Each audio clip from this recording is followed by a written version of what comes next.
She is due to have her baby on November 18th. At 39 weeks pregnant, 22-year-old Rebecca K. Park should be finalizing plans for her delivery, getting ready for a hospital stay, and preparing to welcome her child. Instead, she has been missing since November 3rd, 2025, from the Boon Township, Michigan area. Bring them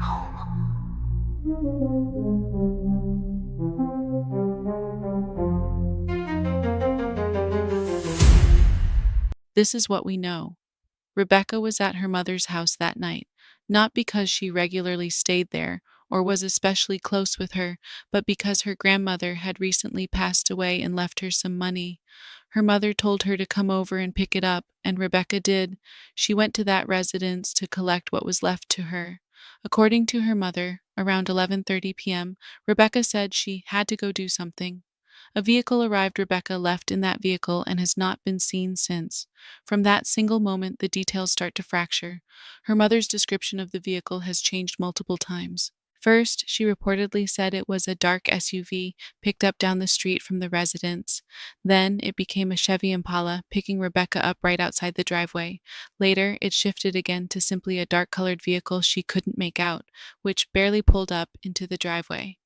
There are similar inconsistencies in the description of what Rebecca was wearing when she was last seen. One version, a black zip up jacket, black shirt, black sweatpants, and black boots. Another version, a black coat, light blue jeans, gray shoes, and a black bag. One woman, one last sighting.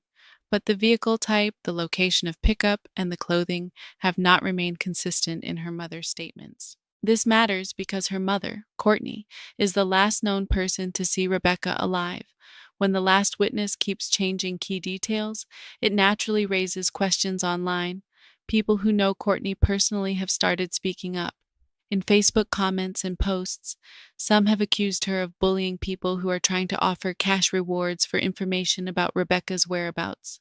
One person, who says Courtney used to be their sister-in-law, wrote that they wouldn't trust her as far as they could throw her. Those aren't official investigative findings, but they are part of the public context surrounding this case. A missing pregnant woman, a last witness with shifting stories, and people in that witness's own circle publicly calling out her behavior and credibility. Then there is Rich, the father of Rebecca's unborn baby. Multiple people close to the situation have stated that Rich is not just Rebecca's partner. He is also the ex-boyfriend of her mother, Courtney. In other words, Rebecca is 22 years old, pregnant by a man who used to date her mother. According to people familiar with them, this is something the local community was aware of. Some have said that in their small town, situations like this, however complicated, are sometimes treated as normal. Public comments have also accused Rich of being abusive toward Rebecca, including claims that he beat her, cheated on her, and used drugs with her while she was pregnant. These are serious accusations coming from people who say they witnessed his behavior. The drug use is an important detail because it may play into Rebecca's fears and decisions, but it is one piece of a larger picture, a relationship others describe as unhealthy and unsafe, and a situation that could have left Rebecca feeling extremely vulnerable. We also know that Rebecca has two other children she does not have custody of. They were removed from her care and later adopted out. That history, combined with the accusations about her relationship and environment, has led some to speculate that she may have been afraid of losing this baby as well. So, right now, two main possibilities are being discussed. Rebecca voluntarily went into hiding, given her past, losing custody of two children, and the instability in her life. It is possible she feared the same thing would happen with this baby.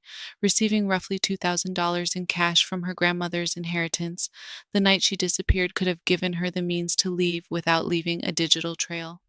Some believe she may be hiding to deliver her baby somewhere off the radar in hopes of keeping custody. Rebecca is the victim of foul play. The conflicting statements from her mother, the complicated relationship dynamics, the public accusations against both her mother and her partner, and the fact that her phone was later found discarded on a nearby rough road all raised serious concerns if she intended to leave on her own. Abandoning her phone, staying completely silent as her due date approaches, and never being reliably seen again are worrying signs. In this scenario, there is a real possibility that someone harmed her or is preventing her from contacting anyone, and that one or more people in her circle may have knowledge of what happened. Both possibilities are being discussed, hiding out of fear or harmed due to foul play. And at this point, neither can be ruled out based on public information alone. What makes this even more urgent is the timeline. Rebecca is 39 weeks pregnant. Her due date is November 18th.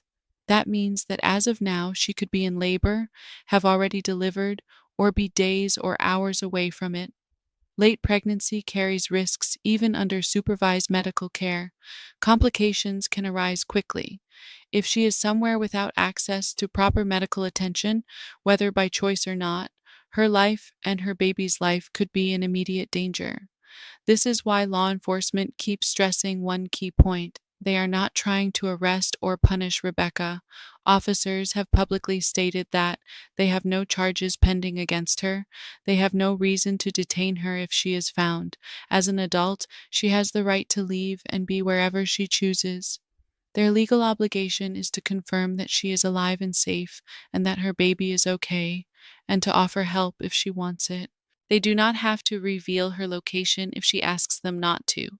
They do not have to force her to return to any particular home.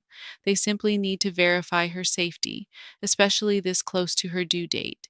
If Rebecca is out there by choice and is hearing or seeing any of this, you are not in trouble with the law just for leaving. You are days from delivering your baby.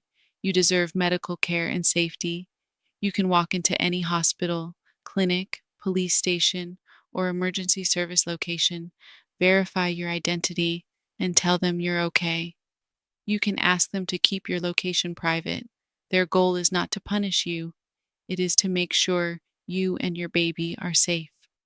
If she can't do that, if she is being prevented, if she's injured, if she's no longer alive, then the focus shifts entirely to the people around her. That's where the public comes in.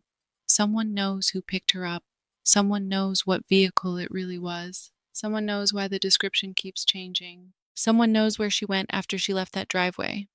If you saw a dark vehicle near South 21 and a half Road in Boon Township late on November 3rd, noticed unusual activity near rural roads, two tracks, or driveways in that area, heard arguments, saw someone matching Rebecca's description, or noticed someone acting nervous and changing their story afterward, have direct knowledge of tension, threats, or violence in the days leading up to her disappearance, then what you know could be important. Even if you think your information is small or not solid, it can help investigators connect timelines, verify or challenge statements, and build a clearer picture of what happened. Law enforcement can sort out what is relevant, but only if people come forward. Right now, the case includes a missing 22-year-old woman, 39 weeks pregnant, due November 18th. The last known location, her mother's home in Boon Township, where she went to collect inheritance money. A disputed and shifting account of the vehicle that picked her up and what she was wearing. Public accusations against both her mother and her partner, including claims of dishonesty, bullying behavior, and past abuse. The fact that she already lost custody of two children and may have feared losing this baby as well. A discarded phone, no confirmed hospital admission under her name, and no verifiable contact with family or friends since November 3rd. These are the facts in the foreground. The speculation and emotions sit behind them, important for context, but secondary to the urgent reality. A full-term pregnant woman is missing, and time is not on her side. If you know anything, if you've seen something, heard something, or have information about Rebecca's movements or the people around her on or before November 3rd, you are urged to contact law enforcement, reach out to the Wexford County Sheriff's Office, or your local police department. You can share what you know, even if you're unsure whether it matters. Let them decide. This isn't about assigning blame online. It's not about stirring up drama. It's about doing whatever can be done right now to locate Rebecca K. Park and make sure she and her baby have a chance to be safe. Until someone can confirm that Rebecca is alive and well and that her child, due November 18th, and is being delivered and cared for safely, this case remains open, urgent, and deeply concerning. Please continue to share her name, her face, and these key facts. The more people who understand what really happened on November 3rd and what's at stake on November 18th, the better the chances that someone with crucial information will finally speak up. Thank you for watching my coverage of this case. If you have any information, please contact the detectives assigned. If you enjoyed my coverage, please subscribe. Thank you for your time, stay safe, and look out for one another. Bye.